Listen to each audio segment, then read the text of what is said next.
So welcome you all to the last series of lecture as far as the graph theory topic is concerned under the head of module number 3. So in the continuation of this session, there is the lecture number 3 of module number 5.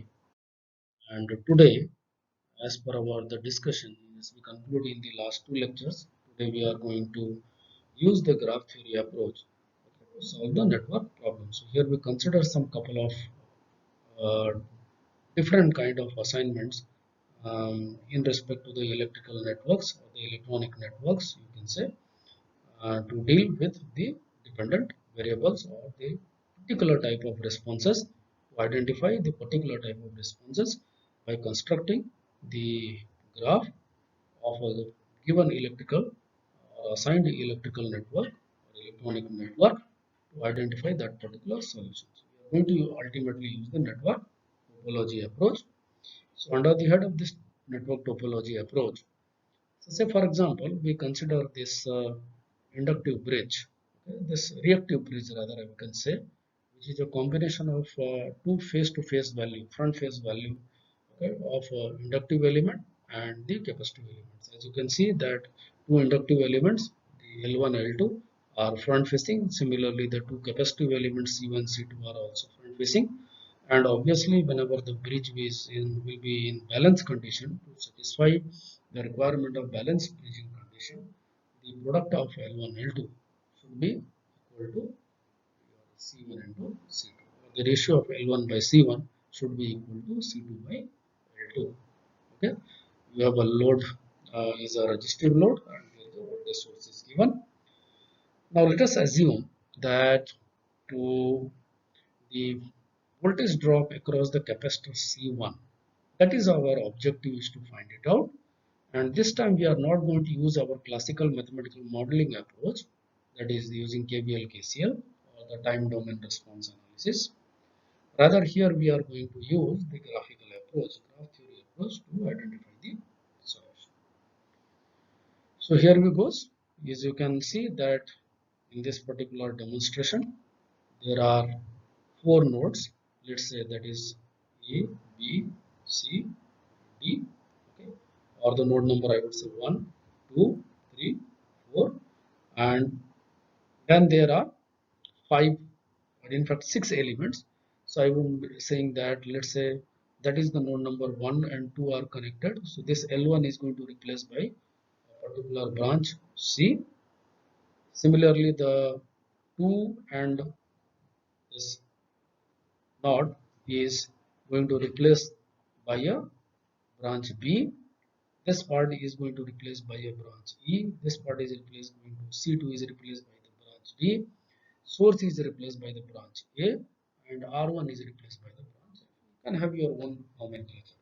As I told, to convert this graph into the equivalent orientation graph, so we can assume some direction of flow of current. So let us assume that between the branch 1 and 2, the direction of current is inwards towards 2.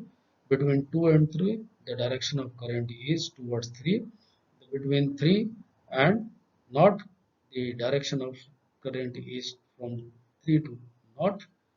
From 2 to north, direction of current is again towards downward, and between 1 to 3, the direction current is forward directions.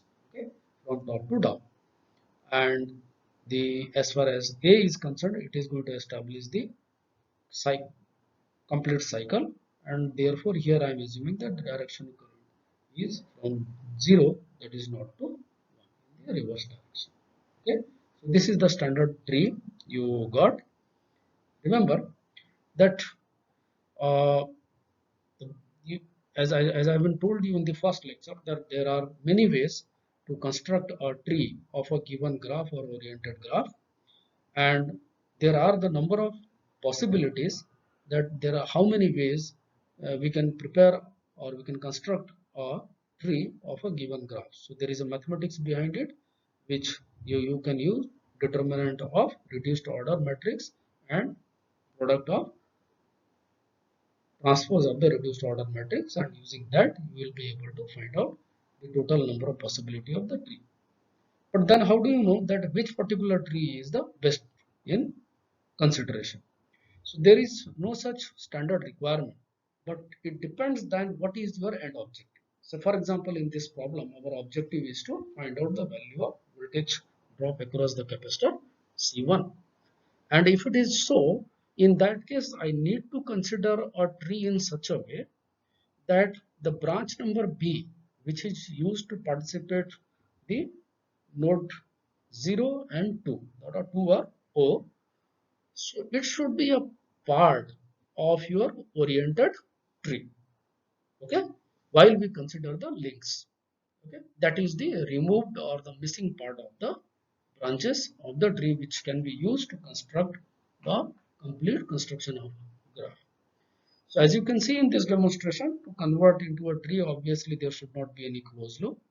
So what we are doing, and at the same time we need to consider the VC1, that is the branch number P, which is connecting the node 0 to 2. We need to do it because we cannot remove this particular branch, because our end objective is to find out the value of VC1 as per the given assignment is concerned. So if I need to consider this particular branch and I wanted to avoid all possibilities of the close of the network, so we need to consider this particular branch, that is mandatory. So therefore this, there is one local loop, there is another local loop, there is three local loops. So at least there are three possible way of loops which is used to construct the complete the cycle in any permutation combination. At least there are the three meshes are involved, okay, or loop currents will be involved, we can say. So in that case, if you are going to consider mandatorily this C1, this branch, in that case, you will appreciate that there should be required of opening of this branch, because opening of this branch will be incomplete this particular cycle. If you are opening this, then probably there is no sense of making this one open, because this one is open, so this loop is already open. Now from here you see, if there is a requirement of C1 should be there, so now there is two options, either you can open R1 or you can open L2. So here we are going to open the L2, okay, because the involving or dealing with the resistive element is far more easy, okay. So if this way you can prepare a standard tree.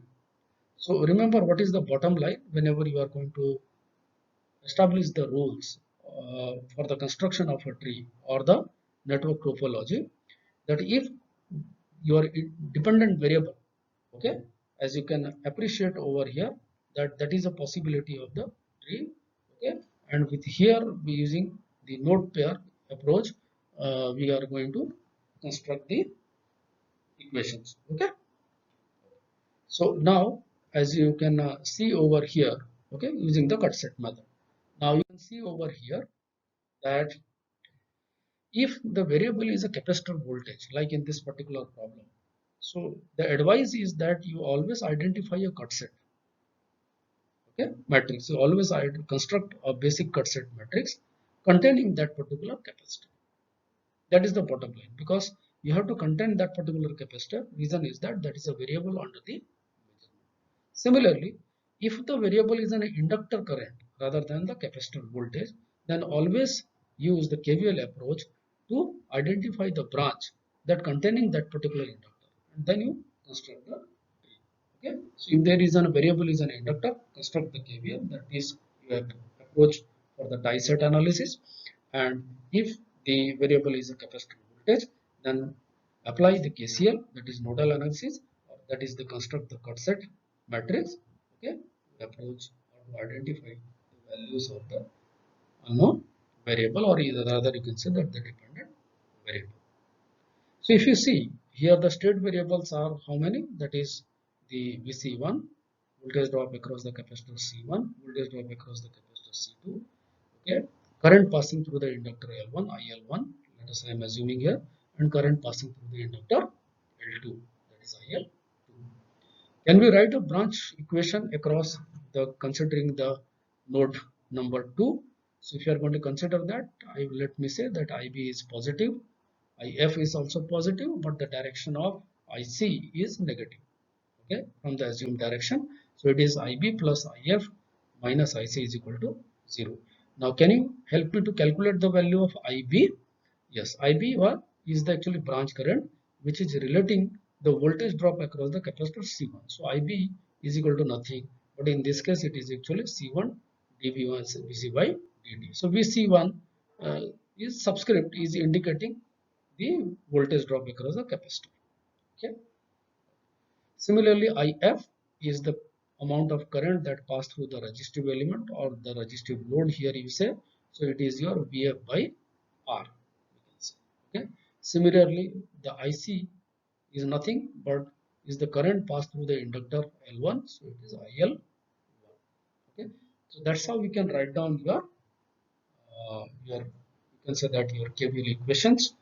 Okay, and you can relate with the Cut-Set matrix. So therefore from here your dVc by dt is equal to, you can modify your equation in a way that it will be equal to minus Vf into the constant will be 1 upon RC1 plus 1 by C1 of IL. Now Vf is the voltage which is can be obtained, okay, from the basic loop. As you see in the previous slide, we can repeat the assignment over here also. And from the loop direction, that is 0 2 3 1 0, again I am saying that I said that it is not at all necessary at all. You can assign any numbers or any branch specification up to you. You can consider your own direction of the flow of loop current as well. As far as my assumed direction is concerned, we find out the value is equal to Vf is positive, Vd is negative, Va is negative, and Vb is also negative. And the sum of the entire voltage drop, okay, across the node should be across the loop, I'm sorry, should be equal to 0 as per the KCL. So it is Vf minus Vd minus Vc minus Vb should be equal to 0. Therefore, the Vf should be equal to Va plus Vb plus Vd. Now, what is Va? That is the supply source from the negative source, because from the negative side you are entering. So we are assuming that you are going to add the negative into the system. So it is minus E. That is Vb is equal to Vc1. You are leaving from the positive terminal. So let's say it's a positive value plus Vc1, and Vd is equal to another positive, that is the voltage drop across the capacitor C2. Again leaving the entering to the positive terminal. So that is the gaining. See, indication is standard nomenclature is anything with the positive terminal you are gaining, and anything negative is the losing, you are going to lose. So lose is indicated by the gain negative, and gain is going to indicated by the direct sign positive. So it is E minus Vc1, okay, minus Vc2. Okay, so VR1 minus Vc2. Okay, so in this way you can find out the your equations. Okay, so your Vc1 is equal to E, okay, minus Vc2, okay, minus VR1. Okay, let me be correct over here. This is your VR1, right? So let us consider one more. So I hope you will be able to construct a tree. See, there is a many way. Okay, one of the most popular for this particular type of graph is, you can identify the three nodes over here. That is node number 1 and 2 is over here, and then the 3. Okay, then the 3 over here. Then straight away draw this vertical line. Connect this terminal as O or 0, right? So that way also you can construct a tree, right? Okay. This is also one of the easiest way. As you can see, the dotted line what I mentioned over here is your link or chord, okay, and the hard line what you see is representing your.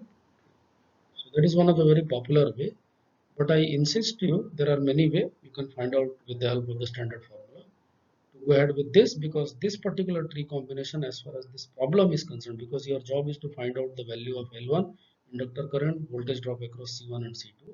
So this will construct the standard tree for you. Go ahead with this. So keep notice this standard tree, what we consider to find out to identify is our dependent variables, okay, or the unknown variables. So remember here many sets are missing. So your job is to find out C1, C2, L, considering that some of the terminologies are known to you. Current passing through the R1, R2 is always known, E is already well defined.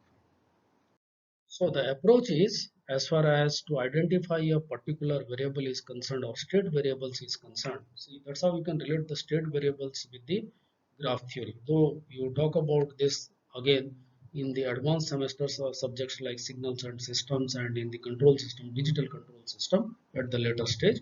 But that's how you can use the state variables to identify the standard tree. And once you have identified the standard tree, that means out of the possible number of tree, which one is the most standard that can be used suitably to find out your solutions using graph theory.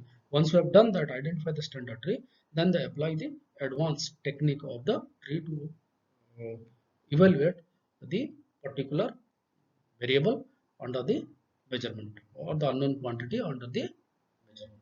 Okay. So I hope that with this we have developed the clear understanding of the graph theory, how you can use the graph theory, how you can use the die-set method and cut-set method to analyze any complex electrical or electronic network, whether it is a miniaturized level or the largest man-made systems like power systems, to identify the characteristic of the network, or to identify the unknown variable under the measurement, or to overall analyze the behavior of the given electrical network. Let us try to refer some couple of problems so that we will be able to judge our understanding level in a better way. So this problem is assigned that there is a lattice network. Okay, so that you must have understand that we discussed this particular topic under the head of the two-port network. So it's nothing but it's a two Z inverse network are connected. There is a one Z which is formed over here, and then there is a reverse Z inverse Z which is formed over here, connecting the source impedance and the load impedance. Okay, so the job is to select a suitable tree, a standard tree, and then with the help of basic cut set and the die set matrix, write down the KVL and KCL equations. You are also required to find out the relationship between the independent and the dependent variables. Okay, so solve it. I am giving you almost 15 minutes of time, and I hope that you will be able to bring me to the conclusion. So even if you have solved, that is good, congratulations, or otherwise you can consider this assignment for your future practice problem, solve it, and then we can discuss under the head of doubt clearance session in the next lecture series, continuation to this module number 5. Okay. Let us consider one more problem. As you can appreciate, these kind of typical electrical networks will be kept on emerging under the head of different topics. We have initiated this uh, mutually induced network where the more than one coil or magnetic fields are participating into a closed electrical network. Okay, and then they try to influence each other's flux. Okay, so which is called the secondary flux or the leakage flux. So here we are trying to is a typical problem where we try to connect the graph theory approach using over the mutually induced network. So here your job, you have a couple of job. You select the node pair potentials, that is your KCL, and formulate the cut set matrix, that is one mark is given. So what you need to do, that you first of all plot the graph for the given electrical network, and then you try to construct the tree. You also convert the graph into oriented graph, okay, because in any way you have to fix up the direction of flow of current and the voltages between the two potentials, including the polarities as far as the tree is concerned. Okay, and once you have formed that, then you try to write down the equivalent matrix using the node pair analysis, that is the cut set this. Okay, so with this, you can take a couple of minutes of time, roughly 10 minutes, and then we will conclude. Okay, so I hope that you will be able to solve this problem and develop the clear understanding over the various fundamental aspects of the graph theory approach. We see both the techniques, how you can use both the method to solve the complex electrical network at the same time, or the mix of the both the methods you can use depending on your requirement. If you have that kind of flexibility to um, reach over a conclusion as far as a dedicated specific voltage drop across an element, for example, voltage drop across a capacitance, or the current is the amount of current which is energized through the inductors, okay, or is passing through the inductor is concerned, okay, or any node pair voltage or the branch current over the specific network. So the same thing we can do with the help of uh, time domain analysis, that is the mathematical modeling, and the same thing we can do with the graphical approach. Okay, as still the conclusion is then use the graphical approach whenever you are going to deal with the very complex networks, okay, where the mathematical modeling will definitely consumes much more waited time. If the waiting period is too long, so obviously the system response will be slower or the poor, and to avoid that, it is always advised to refer the graph theory approach. This, thank you. We conclude this particular half of the module. Remaining couple of lectures we will dedicate to. I will dedicate to get the doubts relevant to the graph theory, and then we will discuss the passive filter design in as far as this particular module number 5 is